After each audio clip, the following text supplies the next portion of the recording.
अस्सलामुअलैकुम नाज़रीन, आज राना मुबश्शिर के साथ में खुश आमदीद। मैं हूं इमरान सुल्तान। क्योंकि राना मुबश्शिर निजी मसरूफियात की बिना पर प्रोग्राम नहीं कर पा रहे हैं, अगले हफ्ते से इंशाल्लाह वो ज़रूर इस अपने प्रोग्राम को कंटिन्यू करेंगे। बहरहाल आज का प्रोग्राम शुरू करते हैं और आज के प्रोग्राम में पहले हम बात करेंगे एक जो ड्यू अफगान पीस प्रोसेस था, एक अमल प्रोसेस था जिसमें हम ये समझते हैं कि इससे पहले काफ़ी इसमें रखने डाले गए और ये एक आर्जी तातुल के बाद अब बिलाकर पाकिस्तान की बहुत ज़्यादा अनथक कोशिशों के बाद पाकिस्तान का एक बड़ा वाइटल रोल है इन मुज़ाकरात के हवाले से कि वह अफगान तालिबान जो है उनको टेबल टॉक पर लेकर आया। और अमेरिका ने भी इस वक्त इस चीज़ का इदराक किया कि बराह रास्त अब जो है उसके जो मुज़ाकरात हैं वो अफगान तालिबान से ही होना चाहिए। अगर उसको हकीकी तौर पे अपनी फौजों का इनखला करना है, अगर उसको हकीकी तौर पे खित्ते में जो है अमन कायम करना, और अमेरिका में इस वक्त जो मईशत बुरी तरीके से तबाह हाली की तरफ गामजन है और इसका बड़ा प्रेशर है इस वक्त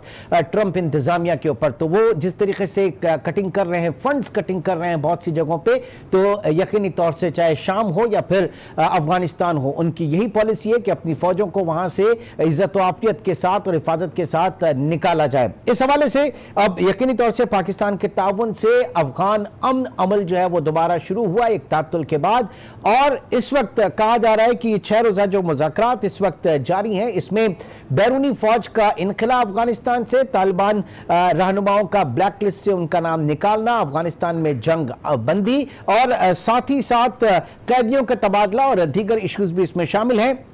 गो के इस वक्त पाकिस्तान की जानिब से अब से कुछ देर पहले और आज जो है हमारे फॉरेन मिनिस्टर शाह महमूद कुरैशी साहब ने इसका बड़ा क्रेडिट भी लिया और कहा कि बहुत अच्छी तरीके से मुज़ाकरात जो हैं ये जारी हैं और पाकिस्तान को पूरा क्रेडिट जाता है कि पाकिस्तान जो है टेबल टॉक पर लेकर आया। लेकिन ज़ाहिर है कि जो मुबस्सिरीन है उनका ये कहना है कि जब तक कोई मुश्तरका एलामिया सामने नहीं आता इस हवाले से ये इसको बहुत ज़्यादा कामयाबी की बातें करना शायद उतना जो है वो बेहतर नहीं होगा। इसी हवाले से मजीद हम बात करेंगे इस वक्त माहिर अफगान उमूर जनाब रहीमुल्ला यूसुफ ज़ई साहब टेलीफोन लाइन पे, बल्कि इस वक्त डीएसएन लिंक पे हमारे साथ मौजूद हैं। यूसुफ ज़ई साहब बहुत बहुत शुक्रिया हमें ज्वाइन करने का। सबसे पहले तो आपसे जानना चाहेंगे क्या खबरें आप तक पहुंची हैं, अब तक क्या फीडबैक इन मुज़ाकरात के हवाले से मिल रहा है? हुकूमत पाकिस्तान बड़ी इसे अपनी जो है एक कामयाबी मान रही है कि टेबल टॉक पर लेकर आ गए दोनों फरीकैन को, क्या कहेंगे यूसुफ ज़ई साहब? देखिए, एक तो जो मुज़ाकरात में फ़रीक हैं अमेरिका के ज़ल्मे खलीलज़ाद और उनके साथ 10 और उनके डेलीगेशन के लोग थे और फिर 8 रुकने तालिबान डेलीगेशन था, तो ज़ल्मे खलीलज़ाद और तालिबान दोनों ये कह रहे हैं कि मुज़ाकरात में पेशरफ्त हुई है और वो ये भी कह रहे हैं कि कुछ बातों पे इत्तेफाक राय हो गया है, लेकिन कोई मुश्तरका एलामिया जारी नहीं हुआ। मेरे ख़्याल में इसलिए नहीं हुआ कि एक तो बहुत सारी बातों के ऊपर अभी इत्तेफाक राय नहीं हुआ, मज़ीद बातचीत भी होनी है। दूसरी बात यह है कि अमेरिका ने अफ़गान हुकूमत को भी एतमाद में लेना है। ज़ल्मे खलीलज़ाद कतर से सीधा काबुल पहुँचे और वहाँ पे वो सदर गनी को बताएंगे कि क्या फ़ैसले हुए हैं और क्या कुछ करना है। तो तालिबान भी ज़ाहिर है मशवरा करेंगे, लेकिन ये है कि 2 बातों के ऊपर मेरे ख़्याल में इत्तेफाक हो गया है। एक ये कि गैर मुल्की फ़ौज का इंतज़ाम अफ़गानिस्तान से उसका टाइम टेबल क्या होगा, उसके ऊपर अभी तक कोई वाज़ेह बात सामने नहीं आई। तालिबान कह रहे हैं कि जो मीडिया में आया है कि 18 महीने में इनखला होगा, वो बात ठीक नहीं है। मेरा ख्याल ये है कि तालिबान चाहेंगे कि जल्दी निकल जाएं। और एक इस बात के ऊपर तालिबान ने ज़मानत दी है कि अफ़गानिस्तान की सरजमीन अमेरिका या किसी और मुल्क के ख़िलाफ़ इस्तेमाल नहीं होगी। तो ये 2 तो बातों पे पेशरफ्त हुई, इत्तेफाक भी हो गया, लेकिन जो बाकी आपने भी जिक्र किया काफ़ी सारी बातें हैं जिसके ऊपर मज़ीद बातचीत होगी। सर ये तो बड़े दो प्रिंसिपल स्टैंड हैं, ज़ाहिर है कि इनके ऊपर तो इसमें कोई शक नहीं, इसमें कोई राय नहीं कि अफगान की सरजमीन जो है अफगानिस्तान की, उसको किसी भी बैरूनी दुनिया के लिए हमलों में या साजिशों के लिए इस्तेमाल ना करने दिया जाए। नाउ इन पीस प्रोसेस में जो high piece council backed by the Afghan हुकूमत जो है उसको शरीक नहीं किया गया और उसकी शिरकत ना करने पर, उसको शामिल ना करने पर सदर अशरफ गनी साहब जो है उन्होंने अपने बड़े तहफ़्फ़ुज़ात का और नाराज़गी का भी इजहार किया। तो ये किस हद तक आप समझते हैं कि मुज़ाकरात में शामिल ना करना अफगान हुकूमत को उस तरीके से, और जो अव्वलीन शर्त भी गालिबन जो है तालिबान की है वहां पे अफगान तालिबान की, इससे क्या एक दूररस नताइज होंगे, एक इसके सम्राट निकल सकेंगे, या जो चाह रहे हैं पीस प्रोसेस वो हो पाएगा? देखें, अफगान हाई पीस काउंसिल जो है वो तो अफगान हुकूमत ने एक इदारा बनाया हुआ है और उसके बारे में अफगान हुकूमत का दावा था कि यही मुज़ाकरात करेंगे, लेकिन अभी जो सदर अशरफ गनी ने 12 रुकनी मुज़ाकराती टीम बनाई है उसमें हाई पीस काउंसिल को नज़रअंदाज किया गया है। उसमें और लोग शामिल किए गए हैं, उसके ऊपर अफ़गानिस्तान में काफ़ी एतराज़ भी हुआ है। तो अफ़गान हुकूमत ही मुज़ाकरात में शामिल नहीं है तो हाई पीस काउंसिल तो दूर की बात है। और तालिबान ने तो अपनी बात को मनवा लिया कि अमेरिका ही से बात करेंगे और पहला मौजू ये होगा कि गैर मुल्की फ़ौज का इनखला होना चाहिए, ये काबिज़ फ़ौज है और इसको निकलना चाहिए। अब जाहिर है कि और भी मसले हैं, सियासी मसाइल हैं, तो वो तो फिर तालिबान को अफ़गान हुकूमत से बात करनी पड़ेगी, उसके बगैर कोई चारा नहीं है।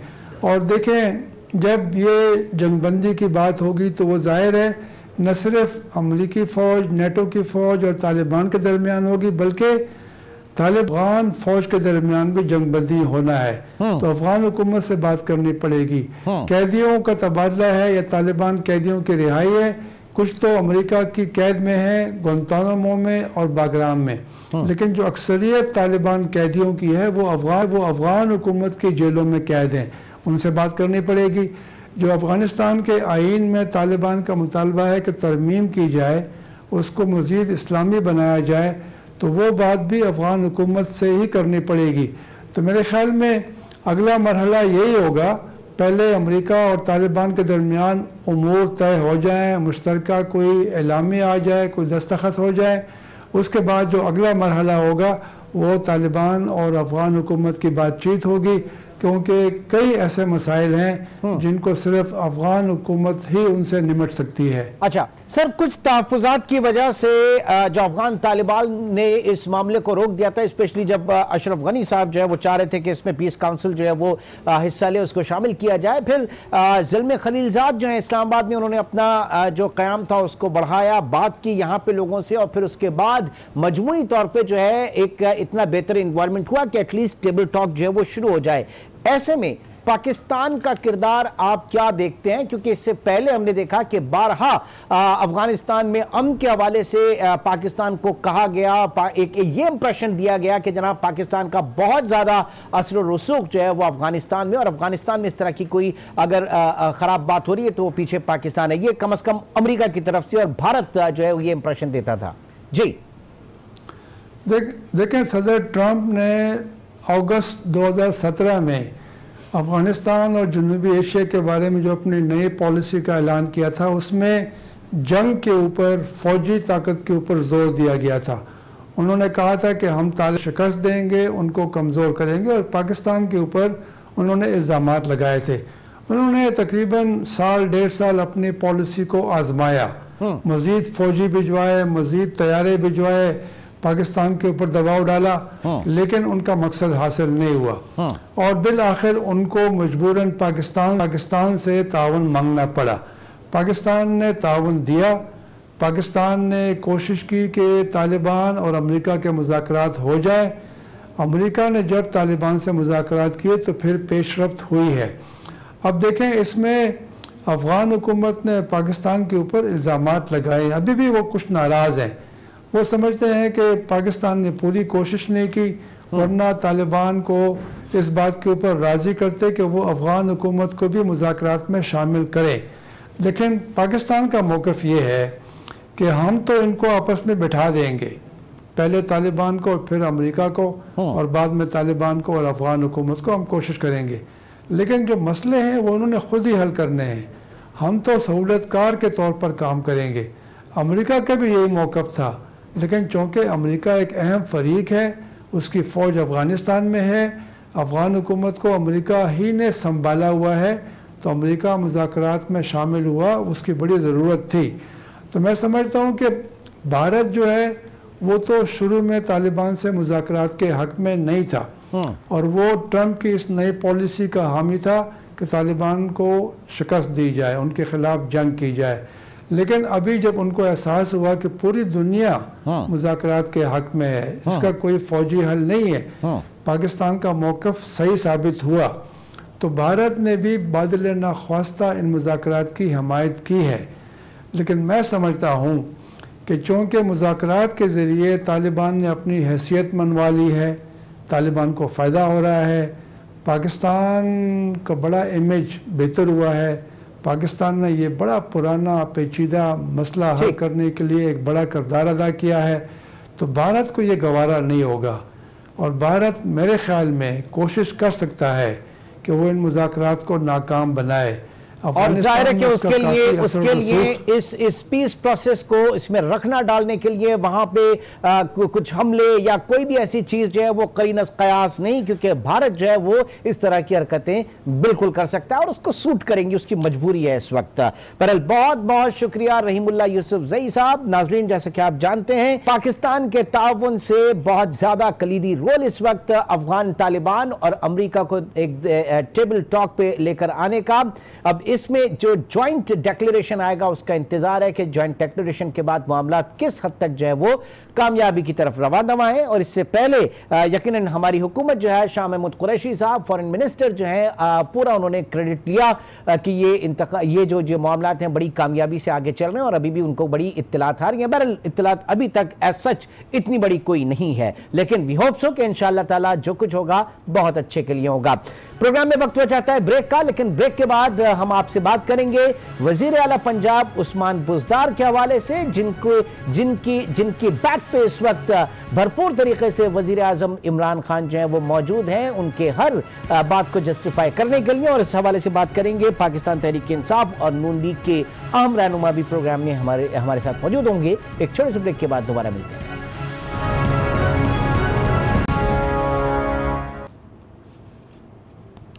Welcome back. नाज़रीन, अब बात करेंगे पाकिस्तान में सियासी टेम्परेचर के हवाले से, जिसमें हम देख रहे हैं कि एक आइडियल माहौल जो है वो बनता हुआ नजर नहीं आ रहा। हुकूमत और अपोजिशन दोनों जानिब से हालात अच्छे नजर नहीं आ रहे, हालात वो नजर नहीं आ रहे जिसमें समझा जाए कि पार्लिमानी सियासत और पार्लिमान के बाहर जो है एक दूसरे को साथ लेकर चलने की, एक दूसरे को बर्दाश्त करने की सियासत हो, इसका फुकदान है। आज वजीर आजम इमरान खान जो है नमल यूनिवर्सिटी पहुंचे, कॉन्वोकेशन की तकरीब थी, लेकिन उस कॉन्वोकेशन की तकरीब में उन्होंने जो है वो बुरी तरीके से क्रिटिसाइज किया अपोजिशन को, शहबाज शरीफ को, और जो एक माहौल था इल्म अदब वाला, क्योंकि ज़ाहिर है कि नमल यूनिवर्सिटी से खान साहब का एक ताल्लुक जो है वो बहुत ऐसा है कि मतलब लाजिम मलजूम, जिस तरीके से शौकत खानम के साथ है उसी तरीके से नमल यूनिवर्सिटी के भी साथ है। लेकिन वहां पर भी आज हमने देखा कि सियासत हुई और सियासत कोई बड़ी अच्छी सियासत नहीं हुई। उस्मान बुज़दार साहब जो हैं उनका खुल के वजीर आजम ने दिफा किया। इसी के ऊपर बात करेंगे। इस वक्त पाकिस्तान तहरीक इंसाफ के MNA जनाब आफ्ताब हुसैन सिद्दीकी साहब कराची स्टूडियो में हमारे साथ मौजूद हैं। बहुत शुक्रिया आफ्ताब साहब हमें ज्वाइन करने का। और कैसर अहमद शेख साहब भी जो कि नून लीग के रहनुमा हैं, MNA हैं, इस वक्त हमारे साथ मौजूद हैं। कैसर अहमद शेख साहब आपका भी बहुत शुक्रिया। आफ्ताब सिद्दीकी साहब, ये हालात किस तरफ हैं? क्या वाकई इस वक्त खान साहब के ऊपर एक जो है ना बड़ा एक टफ टाइम दे रही है हुकूमत, ऑपोजिशन? क्यों इस तरह से किया जा रहा है? चलें दीगर सियासी रहनुमा तो अलग बात है, सेकंड और थर्ड ईयर जो हमारी लीडरशिप है, लेकिन प्राइम मिनिस्टर वो भी एक कॉन्वोकेशन की तकरीब में? अच्छा, आप ज़रा थोड़ी सी देखें, जिस दिन से खान साहब ने ओथ लिया है उस दिन से अपोजिशन ने जो रोल प्ले किया है, उस दिन स्पीच नहीं करने दी और असेंबली में सब खान साहब के इर्द गिर्द जमा हो गया, प्राइम मिनिस्टर के इर्द गिर्द। पहला दिन था वो। तो पाकिस्तान की तारीख में ऐसी कौन सी अपोजिशन है जिसने बहुत आराम से तकरीर करनी दी हो? आपने अगर वो सेशन अटेंड किया हो तो आपको अंदाजा हो। मैं उसमें था, मैं हालांकि इलेक्ट नहीं हुआ था, मगर मैं गैलरी में बैठा हुआ था। जो हमने वहाँ पे माहौल देखा, बहुत ख़राब माहौल था। उसके बाद देखें, पहले 4 से 4.5 महीने तो हम वेंटिलेटर पे थे इकानमी के। इकानमी से निकलते ही जो इकॉनमी रिलीफ पैकेज दिया, उस दिन भी जो अपोजिशन ने अपना रोल प्ले किया। असद उमर साहब ने जो स्पीच की वो उन्होंने बात कर, मैं असेंबली में मौजूद था, बात कान सुने, आवाज़ पड़े, आवाज़ नहीं सुनाई दे रही थी। नॉन स्टॉप उन्होंने जो है ना डेस्क बजाते रहे। तो अपोजिशन इंटरेस्टेड ही नहीं है। ऐसा हर जगह होता है, हर जगह होता है, ऐसा नहीं होता। ऐसा हर अपोजिशन में, अगर आप देखें हर अपोजिशन में ऐसा हुआ। आप चाहते हैं कि वही सिलसिला जारी और सारी रहे हमेशा? मैं तो नहीं चाह रहा। देखे ना, तो आप बात तो यही कर रहे हैं ना। अपोजिशन आई है, पहली दफा आई है, ये दोनों मिलकर एक इत्तेहाद इन्होंने किया है, तो एक अच्छा मॉल क्रिएट करें। हमारी भी ये कोशिश है, अच्छे मॉल। अब इकोनॉमी असेंबली के अंदर तो है, आप तो असेंबली के अंदर नहीं थे, आप तो कंटेनर पे थे। कम से कम असेंबली के अंदर तो वो यही तो हमने कहा था ना, 4 हल्के खोल दीजिए। उसके हल्कों की बात नहीं कर रहा, मैं कह रहा हूं कि आप कह रहे हैं कि एहतजाज वो कम से कम असेंबली के अंदर कर रहे हैं। पूरा 1 साल वेट किया, उसके लिए पूरा 1 साल वेट किया हमने। डे 1 से ये शुरू नहीं कर दिया था, मौका दिया, टाइम दिया कि आप वो हल्के खोल दीजिए, हल्के खोल दिया तो मामला खत्म हो जाता। ठीक, ये इस वक्त एहतजाज क्यों किया जा रहा है? कैसर शेख साहब, क्या वजह है आज की? ये मतलब जाहिर है कि बड़ा अरबों रुपए खर्च होता है बजट के अंदर, अरबों रुपए खर्च होता है बजट के अंदर, इसमें इलेक्शन के ऊपर। इस कौम के टैक्स पेयर का अरबों रुपए खर्च करके जो है आप लोगों को असेंबली के अंदर भेजा गया। इसके लिए भेजा गया कि बंदा खुद जिनको वोट दिए देख के अफसोस करे कि असेंबली के अंदर हो क्या रहा है? बिस्मिल्लाहिर्रहमानिर्रहीम। देखिए, मैं किसी एक पार्टी की बात नहीं करूंगा, मैं पाकिस्तान की बात करूंगा। देखिए, बड़े इलेक्शन हो गए, इलेक्शन के बाद हमने अपोजिशन में हम बैठे हुए हैं, हमारे लीडर ऑफ अपोजिशन ने ऑफर की कि पहली बार ये हुआ कि चार्टर ऑफ इकॉनमी, क्योंकि मुल्क की मईशत का हालात ठीक नहीं है, तो हमने अब ऑफर की कि चार्टर ऑफ इकॉनमी पे बहस करें और वही डिस्कस करें। हम उस पर अपनी आपको देंगे, राय देंगे, अपना आइडियाज देंगे, प्रपोजल्स देंगे। इकोनॉमी को वेंटिलेटर पे आप ही लोग डाल के गए थे, अब आप क्या चार्टर ऑफ इकोनॉमी की बात कर रहे हैं?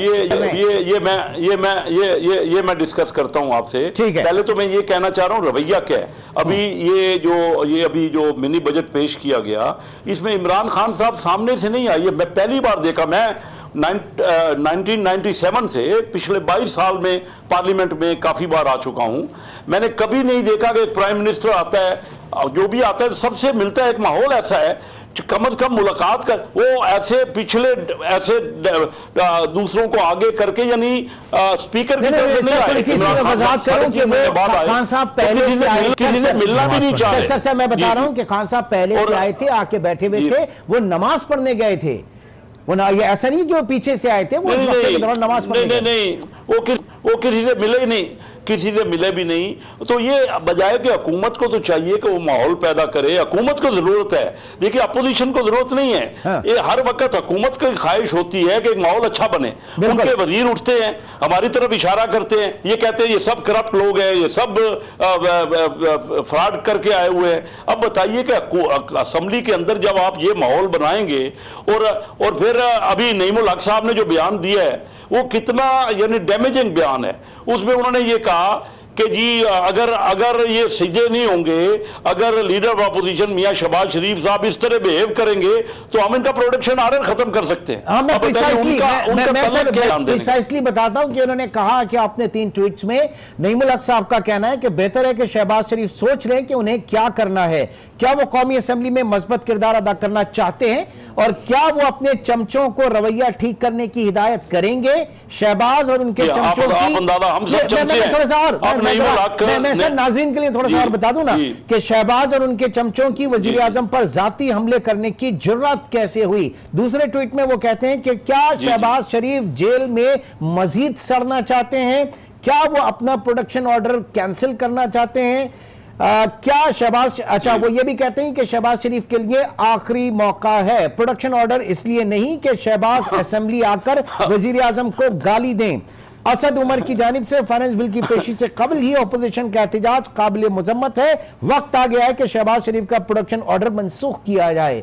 जनाब आप बताइए, ये कौन सा तर्ज सियासत है? ये अफाम और तफहीम की सियासत तो बिल्कुल ही आप लोगों ने उड़ा के रख दी है। देखें, प्रोडक्शन ऑर्डर के तहत जो है शहबाज शरीफ साहब मिनिस्टर इनक्लेव में रह रहे हैं, वहाँ सारी फैसिलिटीज़ उनको हासिल है, वहाँ लोग आ रहे हैं, 20 गाड़ियाँ खड़ी हैं, 10 गाड़ियाँ खड़ी हैं, वो जेल वाला तो मामला नहीं है। प्रोडक्शन ऑर्डर ठीक है, एज पर लॉ स्पीकर ने देने होते हैं, मगर उन्हें भी असम्बली को चलाना है। अपोजिशन लीडर है, देखिए जितनी जिम्मेदारी हमारी है उतनी जिम्मेदारी, थोड़ी सी हमारी जिम्मेदारी ज्यादा होती है, मगर अपोजिशन की भी जिम्मेदारी है। जबकि सर इसीलिए तो कह रहे हैं कि आपकी जिम्मेदारी है, आपका जो है वो आइडियल होना चाहिए। ये ट्वीट्स क्या कर रहे हैं आप? इसका मतलब नईमुल हक साहब के ट्वीट्स को डिफेंड कर रहे हैं, आप डिफेंड कर रहे हैं। 23 तारीख की सुबह जिस दिन इकोनॉमी रिलीफ पैकेज आया है उस दिन ये तय हो गया था कि शहबाज शरीफ साहब जो स्पीच करेंगे वो पॉलिटिकल स्पीच नहीं होगी। सिलेक्टेड वजीर आजम से उन्होंने सिलसिला शुरू किया, नॉन स्टॉप उन्होंने डेस्क बजाए। माहौल तो देखे ना कहां से खराब हो रहा है।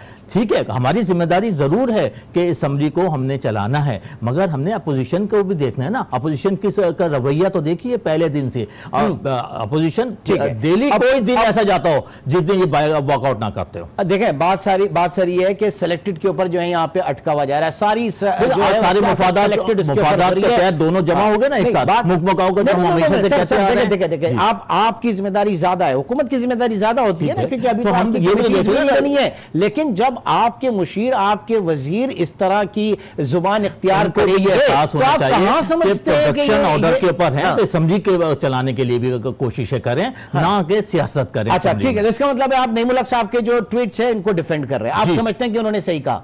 जी मैं समझता हूं कि उन्होंने वार्न किया है, और वार्न किया है कि आप अगर प्रोडक्शन ऑर्डर पे हैं, कोई भी हो, XYZ जो भी हो, मतलब नईमुल हक साहब क्यों, क्या मतलब किस अथॉरिटी के तहत प्रोडक्शन ऑर्डर को कैंसिल करेंगे? अगर वो करेंगे वो कह सकते हैं, बिल्कुल है, एक पॉलिटिकल शख्सियत है, वो क्यों नहीं कह सकते? नहीं तो इलेक्टेड तो नहीं है, वो इलेक्टेड नहीं है। ये कौन से लॉ में कानून में लिखा है कि सिर्फ इलेक्टेड लोग बोल सकते हैं? सर अगर यही मैं इमरान सुल्तान यहां से बैठ के पाकिस्तानी अवाम के तौर पर ये मैं अगर कर दूं तो आप लोगों का तो इस्तेकाक मजबूर हो जाएगा। बोल रहे होते हैं आप लोग। कैसर साहब जी, मैं ये कहना चाह रहा हूँ, देखिए ना 5, 7, 10 सीटों का इनकी अपोजिशन से ज़्यादा है। करोड़ों वोट लेके वो इलेक्ट हुए हैं, करोड़ों लोग, करोड़ों वोटों से हम इलेक्ट हुए हैं। अब मैं खुद 97 में as an independent candidate elect हुआ, जब इमरान खान की पार्टी एक सीट भी नहीं ले सकी। मैंने उस वक्त, मेरे वोट जो उस वक्त as an independent Noon league और पीपल पार्टी के टोटल से ज़्यादा थे।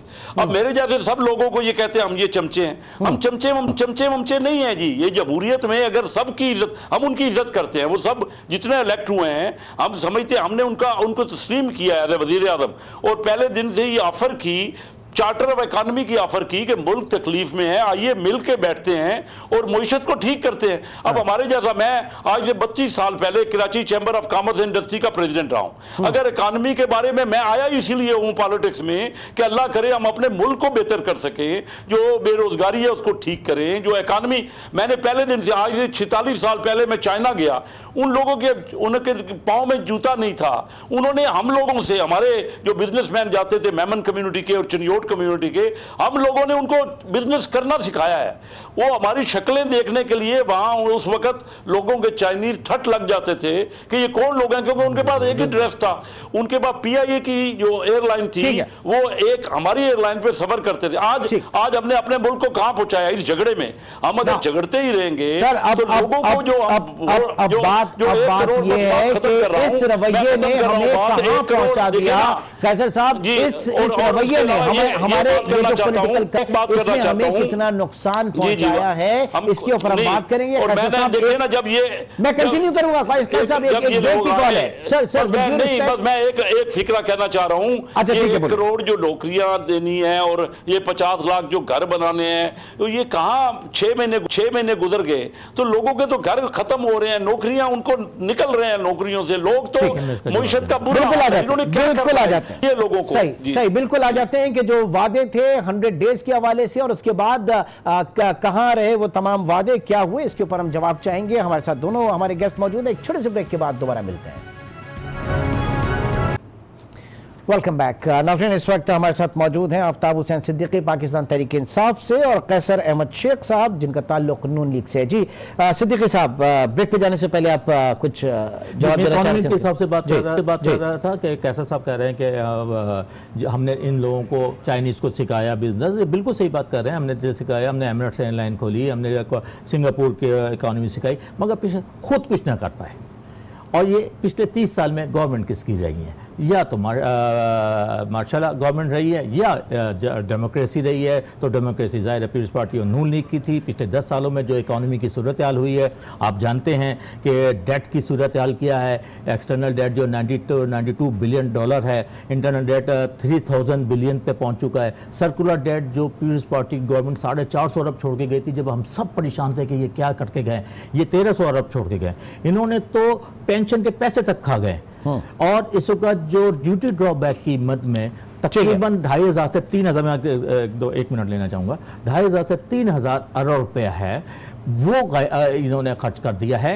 इसके ऊपर जो है असद उमर साहब ने प्रोमिसरी नोट अपने उसकी वजह से क्या हुआ कि एक्सपोर्ट हमारी स्लो डाउन हो गई। फैसलाबाद की लूम्स बंद हो गई क्योंकि उनको ड्यूटी ड्रॉबैक मिल नहीं रहा था। ट्रेड डेफिसिट हमारा देखें। चलो जरा कैसर शेख साहब, आपके हमने चीनियों को जो है बिजनेस करना सिखाया, कारोबार करना सिखाया, खलीज में जाके हमने उनको सिखाया, हमने एमिरेट्स एयरलाइन को खड़ा कर दिया, पीआईए के लोगों ने, पीआईए के कप्तानों ने। खुद हम कहां चले गए? हमने खुद कुछ नहीं सीखा। यही देखिए, मैं आपको यही बता रहा हूं कि गलतियां हैं। हमारा मुल्क 22 करोड़ अवाम है हमारे यहाँ, और दुनिया का 5वां बड़ा फिर मुल्क हो गया। ब्राजील से हमारी आबादी बढ़ गई है, पहले हम 6ठा मुल्क थे, अब 5वां मुल्क हो गए।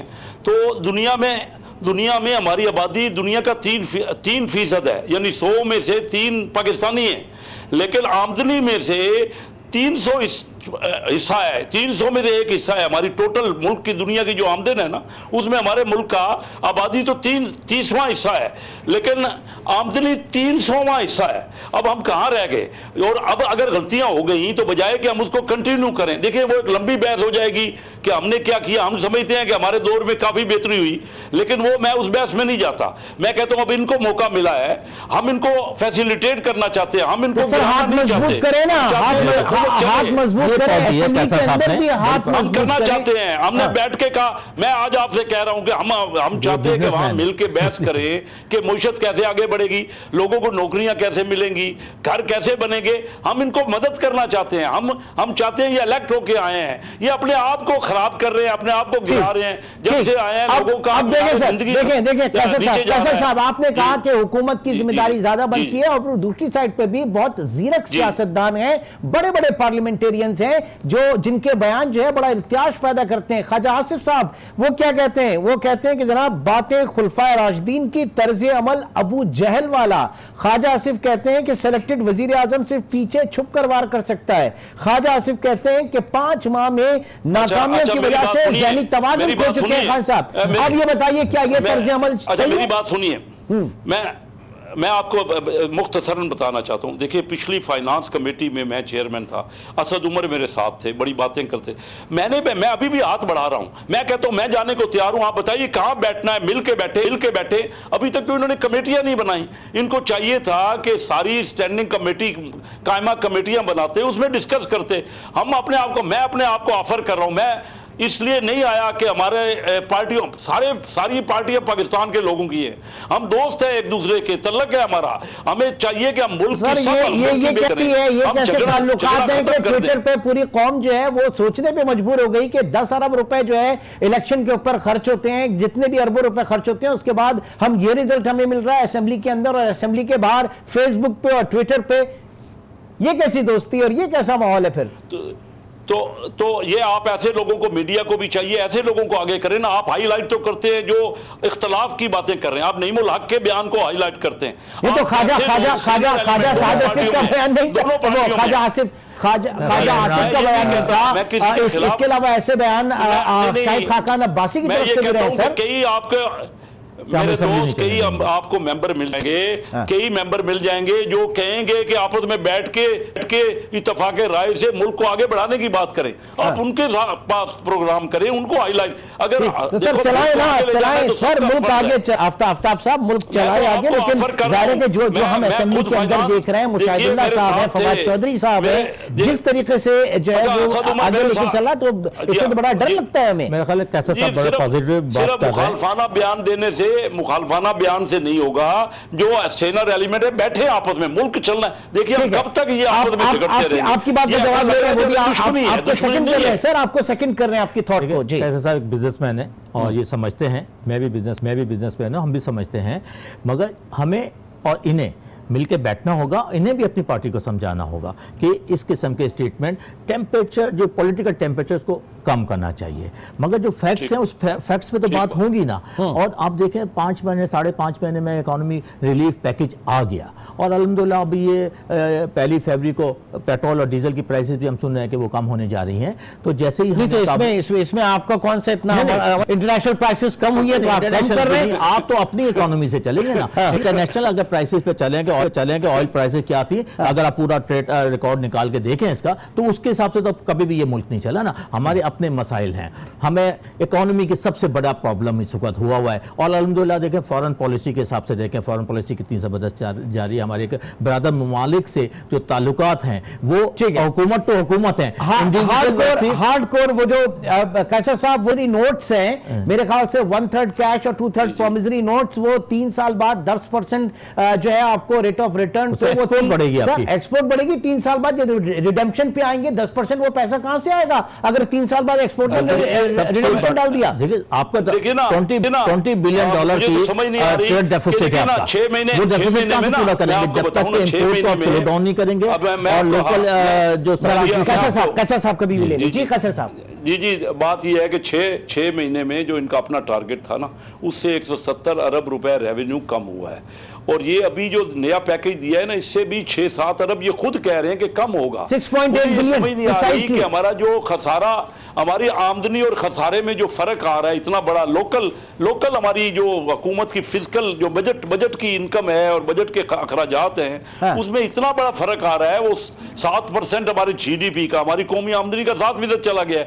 इससे महंगाई बढ़ेगी, इससे लोगों को देखिए ना, मैं आपको बताऊं हमारी एक्सपोर्ट 6 महीने में 1% डॉलर टर्म्स में बढ़ी है। सर आप दोनों जो है वो बिजनेस माइंडेड है और बिजनेस माइंडेड जो है वो अपने। मैं एक बात सुन लीजिए, मेरी बात खत्म होने दे, मेरी बात खत्म हो रही है, मैं लंबा बात नहीं करता। देखिए जो मिनिमम सैलरी है वो 15,000 रुपए थी पहले, वो डॉलर के हिसाब से $150 बनती थी। अब पाकिस्तानी रुपया डिवैल्यू हो गया तो $110 बनता है मजदूर को, वो तो बढ़ाया नहीं गया। उसकी तनख्वाह काट के हम एक्सपोर्ट करना चाहते हैं। उस गरीब आदमी को जो मिनिमम तनख्वाह थी, जो कम से कम तनख्वाह थी, उजरत थी, उसको काट के उसको एक्सपोर्ट कर रहे हैं। आप किसी भी इकोनॉमी से पूछ लीजिए कि ये जो तरीका कार है कि 30% हमने डिवैल्यू कर दिया और उसकी तनख्वाह नहीं बढ़ी। अब नुकसान किसको हो रहा है? हमारे मुल्क के लोगों को तो बहुत बड़ा नुकसान हो रहा है। हम सब मिलके, और एक्सपोर्ट भी नहीं बढ़ रही, डिवैल्यू करने के बाद पहले तो ये डेडिकेटेड प्रोग्राम पाकिस्तान की इकोनॉमी और पॉलिसीज के हवाले से, स्पेशल के हवाले से, और आप दोनों इस प्रोग्राम में शरीक रहेंगे, फिर बड़ी सरासर उसमें गुफ्तगू करेंगे। इस वक्त की कमी जो है वो आड़े आई। बहुत शुक्रिया हमारे दोनों पैनलिस्ट इस वक्त हमारे साथ थे। नाज़रीन इंशाल्लाह आपसे अब मंडे मुलाकात होगी। अपना बहुत ख्याल रखिएगा। अल्लाह हाफ़िज़।